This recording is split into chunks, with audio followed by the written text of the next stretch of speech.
Okay, we are finally on air signs for the nightmare versus dream interpretation collective. Alright, so let's just get that dream image going here.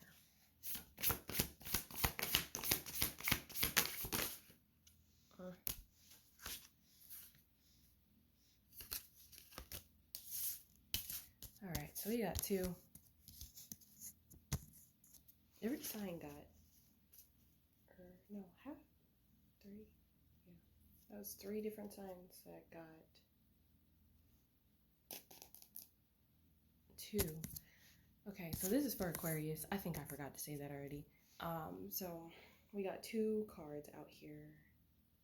Ooh, looks like we're needing to work with, I want to say the lower three chakras, because the color of the cards is like this fiery, like going from like red, orange to yellow. So between the root, sacral, and solar plexus chakras. So this dream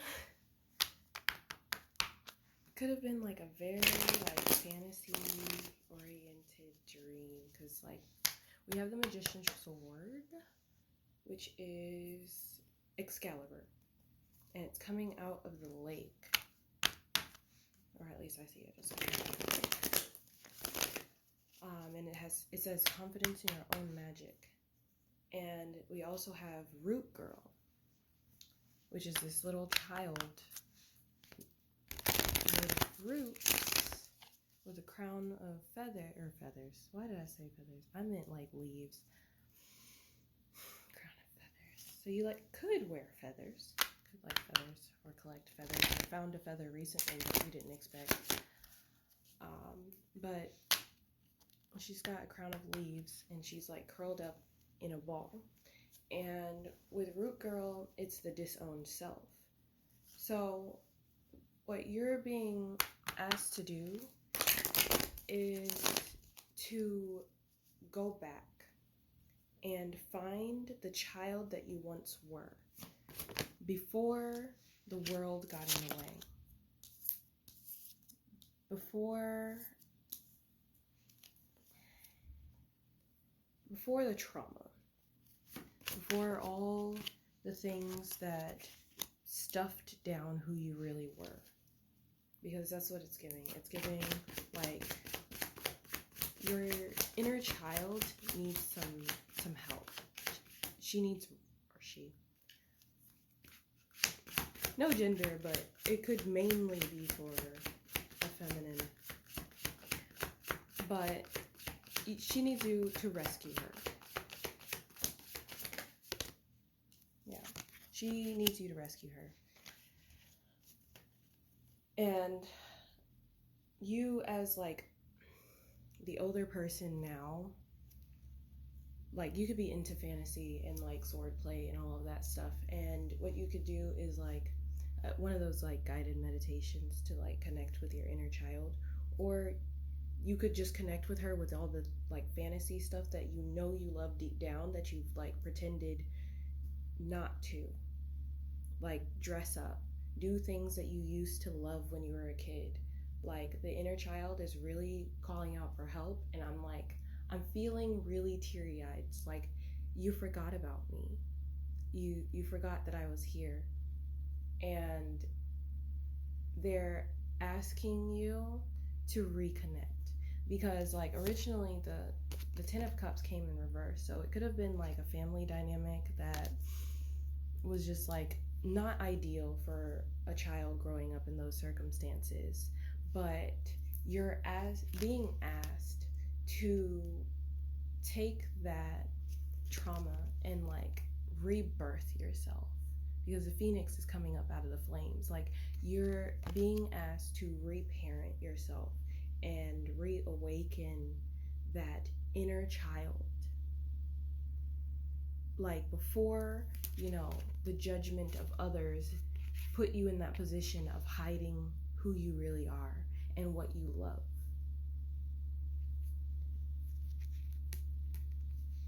And that's going to be like freeing for you, because like, look, the birds, like, Judgment can be an intimidating card, but you have like all of these birds being set free, and then you have the angel here. So when you free your inner child, you'll show other people that they have permission to free their inner child. And then you become this angel. You go from being here, setting your inner child free, and then you become the angel showing other people that they can do it too. So anyway, I hope that helped. I hate to cut the dream one short. I gotta move on to the nightmare because I only got 10 minutes. When I get a better phone, we can do this for longer. Alright, let's get the nightmare. Artificial heart. Oh, okay. So we're really getting into the traits of this. Okay, so we have artificial heart for the nightmare. And this card is number 12.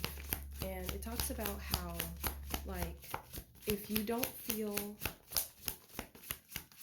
the warmth of the sun, do you blame the sun or do you blame yourself? And it talks about how, you know, technology, because like the card has like somebody that's like infused with tech, and it talks about how technology, like, if you have a heart made out of tech, can it still love just as much as the real thing? And it really talks about, like, sometimes it's not always technology or like something artificial that takes away the humanness of it. It's our perception. Sometimes it's your perception of things that takes away your ability to feel, you know, a connection to it. Because it's like, it says in the like description that even an artificial heart could still love the same way that a normal human heart does, just as a normal human heart could be cold and ruthless as an artificial one. All right, and this nightmare was really to like reconnect you with your emotions. Because it's funny, like, I see a lot of things where it's people talk about Aquarius as being like heartless, but in my experiences with talking to people who were Aquarians, I never got that vibe. I never got that like really cold, like detached vibe from them. But maybe because they were high vibrational Aquarius. But yeah, basically you're being asked to like really connect with your emotions. This could have something to do with either being a mother or like mother wounds. So if you feel like, you know, that resonates with you, because like with the Page of Cups and the Queen of Cups, sometimes I see that as like a mother-daughter pair. And like maybe to just be mindful of like the emotions that you're passing down to those after you. And like with the Aquarius dream reading, that was talking about the inner child. So it's possible that through mother wounds you got some kind of like emotional trauma passed down to you, which kind of led you to being like this cold King of Swords type energy, where you're just focused more on intellect than emotions. So this nightmare was really asking you to connect with your emotions and your inner child in a healthy way. So that way you can like pass down healthy emotions to anybody after you, or even just down to your own inner child. I hope that helped.